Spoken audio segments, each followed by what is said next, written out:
Hi, hello. This is Let's Talk About Myths, baby. I'm Liv, and I kind of just a little bit fucking love Greek mythology. Well, friends, it's that time again. Time for the next installment in the series on the myths of the Zodiac. It's Taurus season, as I have seen repeatedly on social media in various ways, which means it's time for me to talk to you about Zeus and his bullshit. But the thing is, technically, I've covered the story of Taurus before, both versions of it, though not explicitly. But over a year and a half later, I have endless more sources to refer to and endless more skill in storytelling, so this will be a little different. Mini-myth, Zodiac constellations, Europa, Zeus, and his bullshit, Taurus. Taurus, it seems, is a constellation with endless associated mythology, and so much of it not Greek at all. As for the Greek, though, while there are so many bulls from so many myths that could and might be interpreted as that of Taurus, the general consensus is it's one of the following two. Agenor, still don't know how to pronounce that one, and Queen Telephassa of Phoenicia, now Lebanon, have a number of children. The two we care about, though, are Europa and Cadmus. One day, Zeus, in all his creepy old man glory, spots Europa. As is Zeus's way, he sees this young girl and decides he must have her.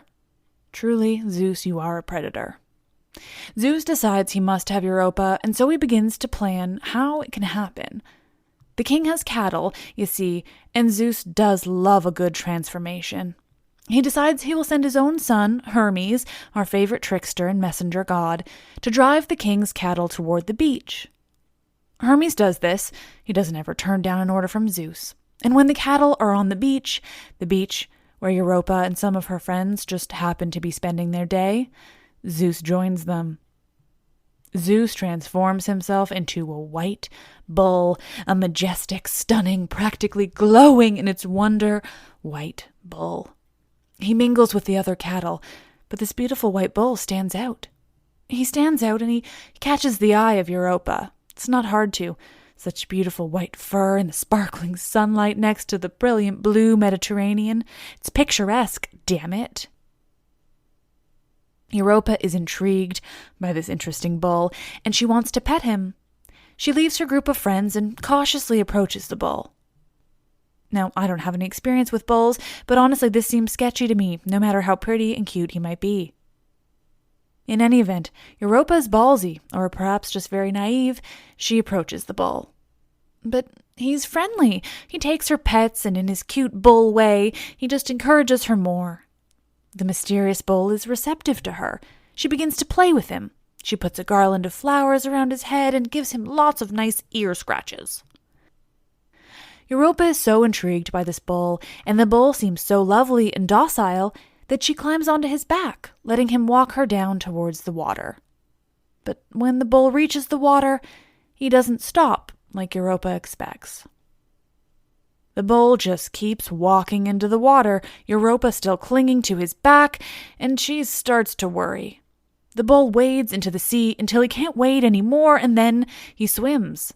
Europa, having absolutely no fucking clue how to get out of this one, panics and just holds on tightly to the bull's neck as he swims off into the sea.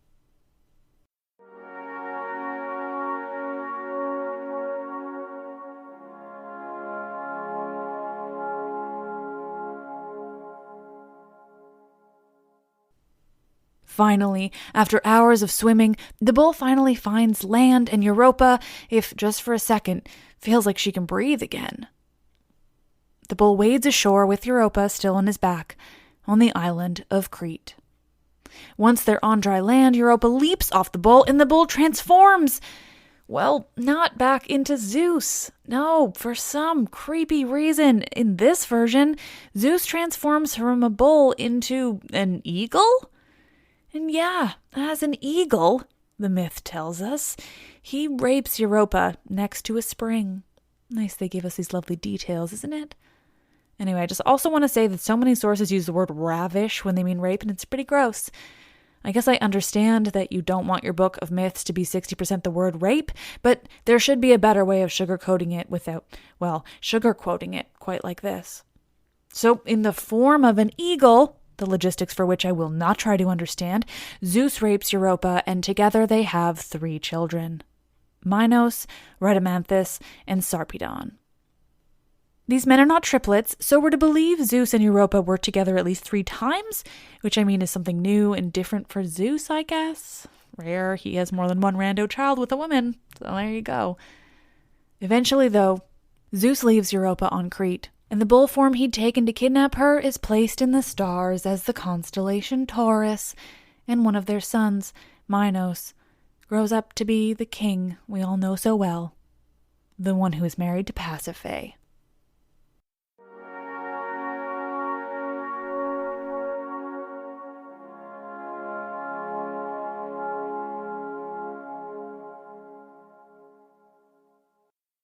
Some say that it was not the bull form of Zeus that becomes the constellation Taurus, that instead it's another bull associated with the island of Crete. Queen Pasiphae, wife of Minos, neglected her worship of Aphrodite. For years, the daughter of Helios, sister of Circe herself, neglects to make offerings to the goddess of love, and don't we all know what to expect when the gods are not appeased? Aphrodite grows angry with Pasiphae and, surprise, surprise, seeks to punish her for not worshipping as she should. Her punishment? Aphrodite causes Pasiphae to fall in love, not with her husband, not even with another man. Aphrodite causes Pasiphae to fall in love with a bull.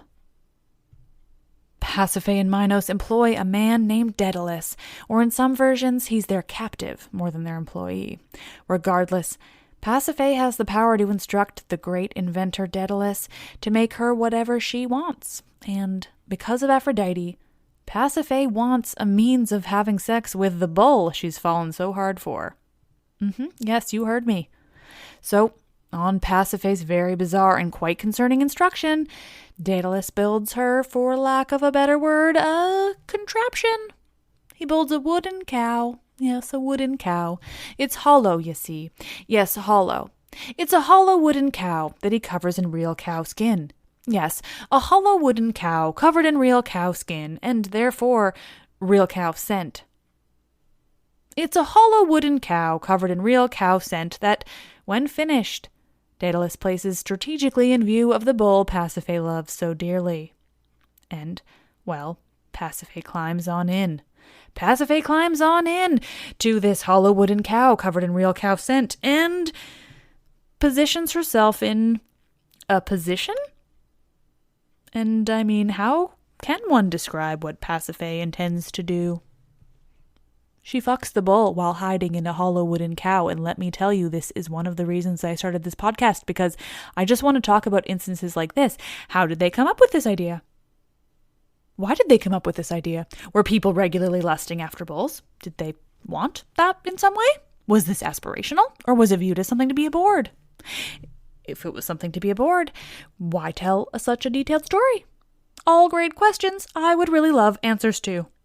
So Pasiphae fucks this bull, and guess what? She gets pregnant. That's right, pregnant. Pasiphae gets pregnant, and in time, she gives birth to a healthy baby. Well, a healthy baby that she names Asterion. The only thing about Asterion is that, well, he's only half human. Bottom half human, top half bull. Yes, this is the Minotaur. And sure, we all know the Minotaur, but what I really want us considering is what he must have looked like as a baby. What a story. Also, go read Circe. Anyway, the bull that Pasiphae fucked is eventually killed by Heracles as one of his 12 labors and placed in the sky as the constellation Taurus. All to say, you Tauruses out there, you have some great options for the myth your zodiac constellation is based on. Not disturbing at all.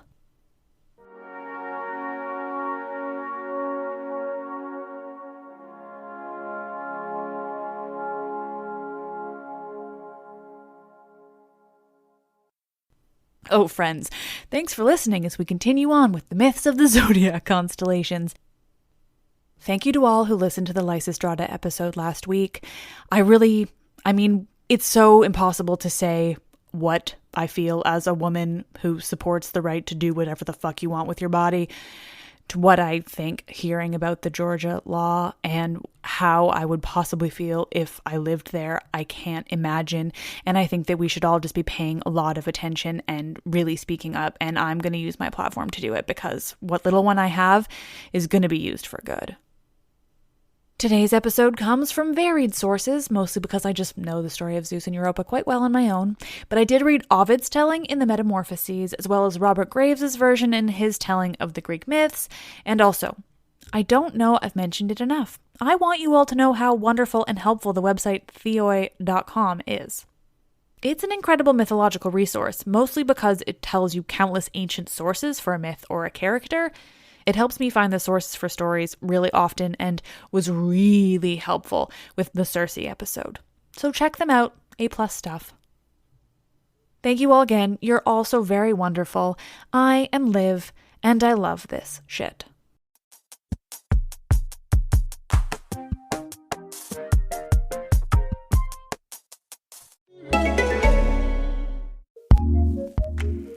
Acast powers the world's best podcasts.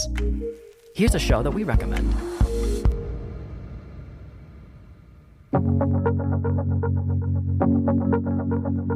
Hi, friends. I'm Miss Danielle, and I'm the host of Help a Human Out, a podcast where we do literally what the title says. We help humans.